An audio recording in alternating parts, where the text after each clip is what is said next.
The rain had been falling since noon, the kind of rain that doesn't announce itself with thunder, but simply arrives and stays, turning the sidewalks the color of old pewter.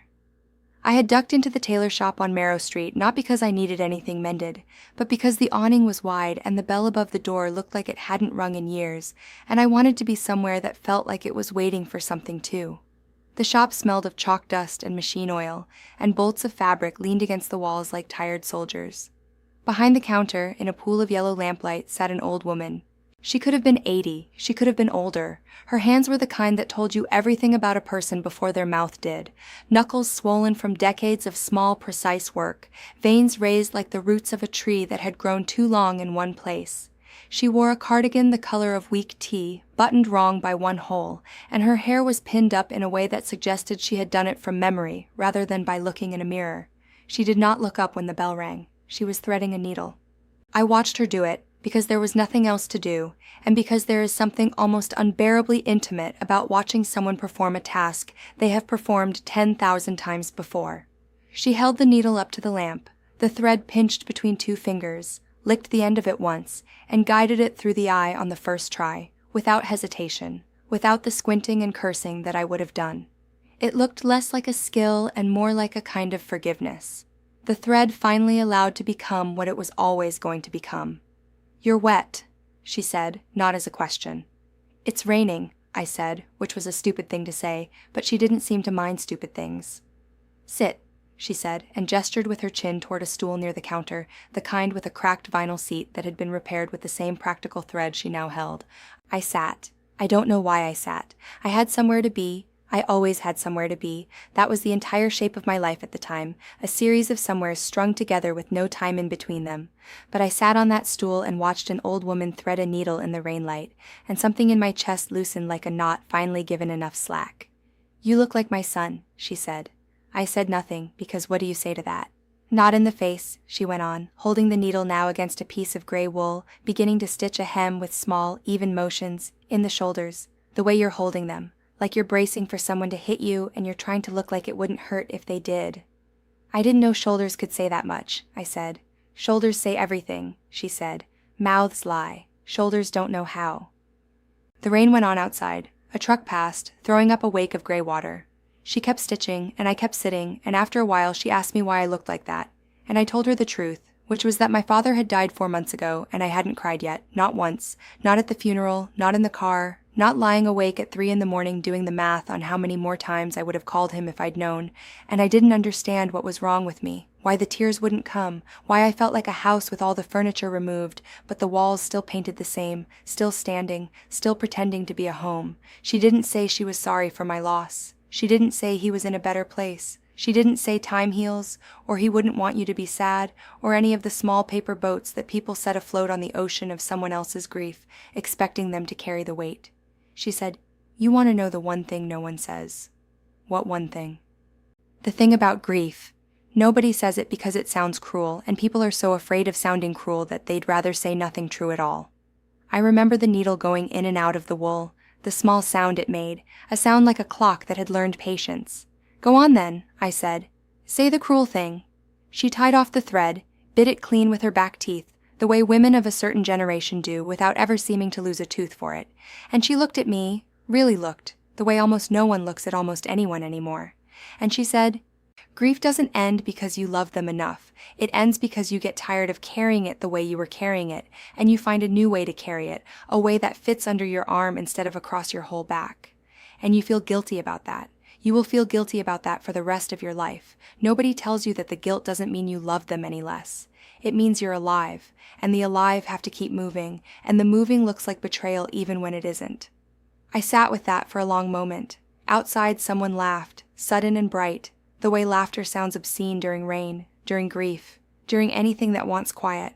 "That's not," I started, and didn't know how to finish. "That's not comforting," she said, finishing it for me. "I know. Comfort is not the same thing as truth.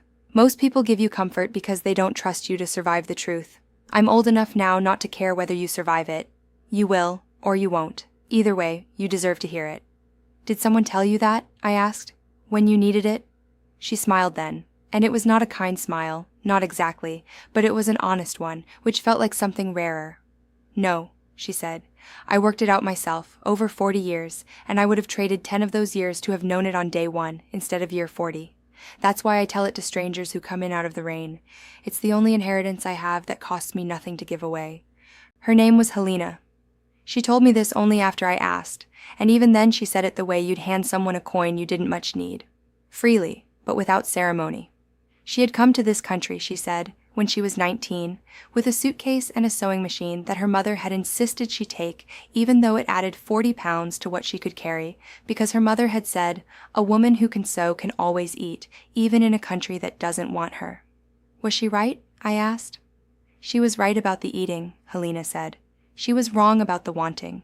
No country wants you at first. You have to make it want you, the way you make a fabric want to hold a shape it wasn't cut for. You steam it, you pin it, you force it gently over years until it forgets it was ever anything else. She had married a man named Tomasz, who fixed watches 2 streets over, and they had a son, Andrei, the one whose shoulders I apparently wore like a badly fitted coat. Tomasz had died young, younger than my father, she said, as if comparing griefs the way you might compare the weather in 2 cities, not to diminish either, but to locate yourself on a map of loss.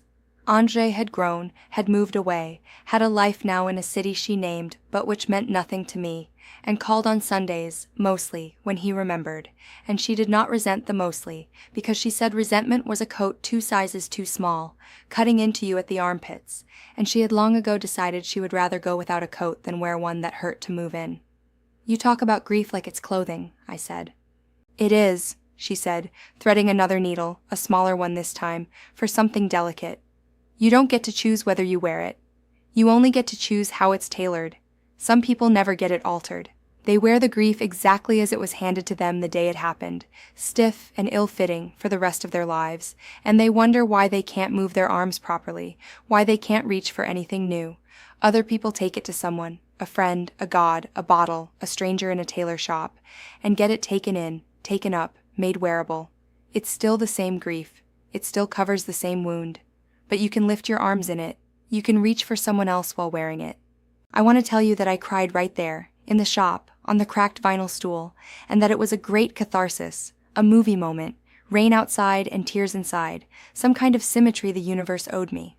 But that isn't what happened. What happened is that I sat there for another 20 minutes while she hemmed a stranger's trousers that had been left for alteration, and we talked about small things, the rain, the price of thread, whether the bakery 2 doors down still made the poppy seed rolls her husband used to like, and then the rain eased, and I realized I should go, and I stood up, and my knees ached from the low stool, and I said thank you, though I couldn't have told you exactly what I was thanking her for. Come back, she said, if you need someone to say the true thing instead of the kind one. I have several. I ration them out. That was only the first. I laughed, actually laughed, the first time in 4 months that a sound like that had come out of me without feeling like a betrayal of my father's memory, and she nodded once, satisfied, as if she had accomplished the only task she cared about accomplishing that day. I did go back. Not the next day. I want to be honest about that, because honesty seems to be the entire inheritance Helena left me, and it would be a poor way to repay it by prettying up my own story. I did not go back for 11 days.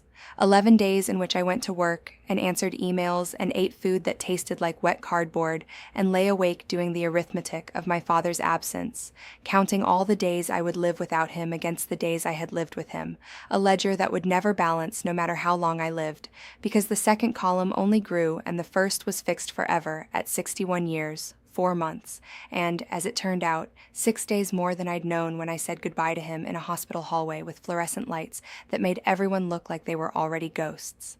When I went back, the bell above the door rang the same thin, tired ring, and Helena was in the same pool of lamplight, though this time she was not threading a needle. She was unpicking a seam, drawing a small silver tool along a line of stitches, undoing what someone else had sewn. "You came back," she said, again, not as a question. "I need the second thing," I said, "the one no one says." She set down her seam ripper and looked at me the way a doctor looks at an x-ray, checking for something specific.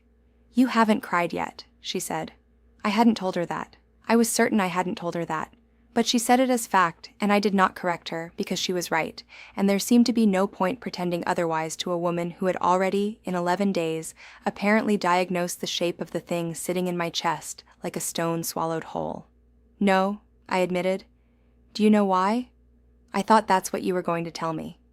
She almost smiled. The corners of her mouth did something that in another face might have been the beginning of amusement. And she gestured again to the stool, and I sat, and she picked her seam ripper back up and continued dismantling whatever garment lay across her lap, as though the truth went down easier if her hands were busy with something else. People think crying is what grief looks like, she said. It's not. Crying is what grief looks like when it's already found a door out of you. Some griefs don't find the door for a long time. That doesn't mean they aren't grief. It means the house is very large, and the grief is still walking the halls, looking for the room with the window. I began. Let me finish, she said, not unkindly. The thing no one says is this. Some people never cry for the person they lost, not because they loved them less, but because crying was never how they loved anyone, living or dead. You don't cry the way your love was shaped. You cry the way your grief needs to leave your body, and those are not always the same shape. My husband, Tomasz, I did not cry for 8 months. 8 months, and my sister thought there was something wrong with me, something cold, unwidow-like. And then one day I dropped a spoon on the kitchen floor, an ordinary spoon, nothing sentimental about it, and I cried for 4 hours over a spoon. Because grief doesn't care about timing or reason, it only cares about finding the door, and sometimes the door is a hospital hallway, and sometimes it's a spoon on a floor 8 months later, and there is no wrongness in either. The wrongness people imagine, that you should have cried at the funeral, that you should feel it a certain way on a certain schedule, that wrongness is invented by people who need grief to be predictable, because unpredictable grief frightens them. It should frighten them. It is not tame. It was never meant to be tame. I sat with my hands pressed between my knees, and something in me wanted to argue, the way you want to argue with any truth that arrives too precisely aimed, and instead what came out was, what if it never finds the door? What if I just carry it, forever, without it ever coming out? Helena set down the seam ripper again, entirely this time, and folded her hands and looked at me with something that was not quite pity and not quite tenderness, but occupied the narrow country between the two. Then you carry it, she said, and that is not a tragedy either. We have decided as people that unexpressed grief is a wound that festers, and sometimes it is. But sometimes carried grief becomes something else entirely. It becomes weight that makes you strong in places you didn't used to have muscle. I have known men who never cried for their fathers, not once, not in 50 years, and they were not broken men. They built things with that grief instead. Houses, businesses, gardens that took 20 years to mature, planted the week of the funeral, as if to say, something here will keep growing even though he stopped. Nobody tells you that grief can be composted instead of wept. Both are honest, both are love, wearing a different coat. I want to describe to you the particular quality of silence that followed, because it was not an empty silence. It was full, the way a held breath is full, the way a room is full the moment before someone says the thing that changes everything that comes after it. The rain had not returned that day. The light through the shop window was the flat gray of a sky that couldn't decide what it wanted to be, and somewhere in the back of the shop a radio played something low and staticky, a station that seemed to exist only in that room, in that hour. Why do you tell people this? I asked her.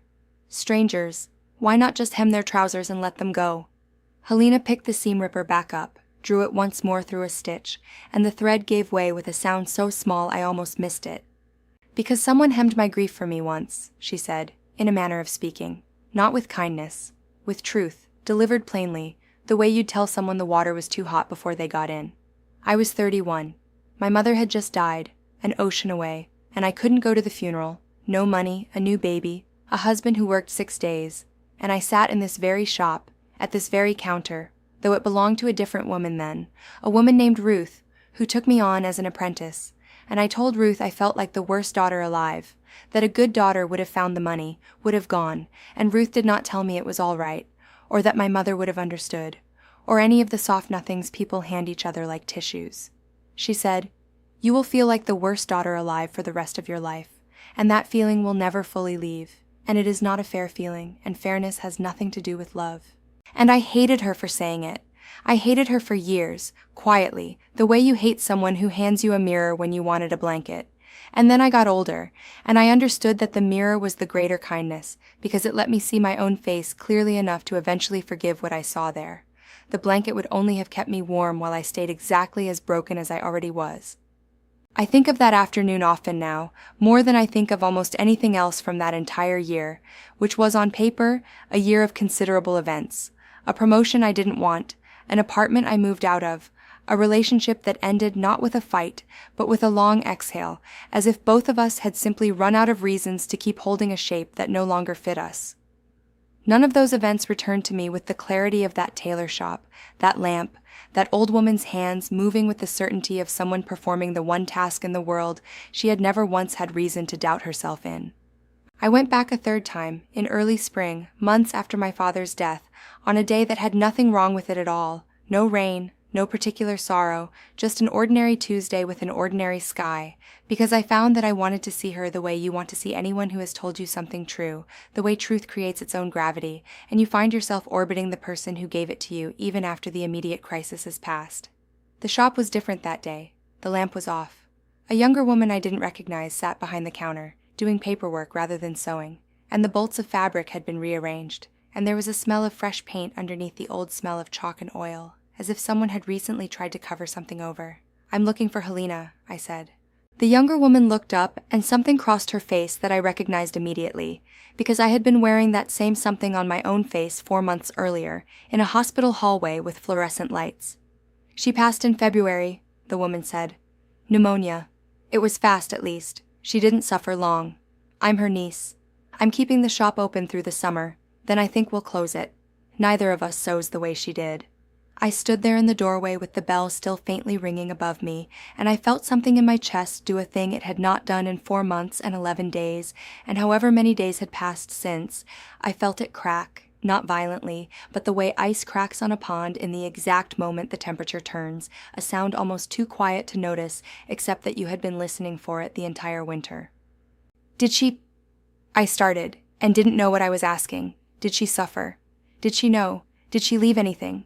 Did she, in her last days in that narrow hospital bed in a country she had made want her against its own will, think of her husband, her son who called on Sundays, her mother's sewing machine 40 years and 1 ocean away, the 1,000 strangers she had handed the truth to instead of comfort, because comfort, she believed, was a lie you told people you didn't trust to survive?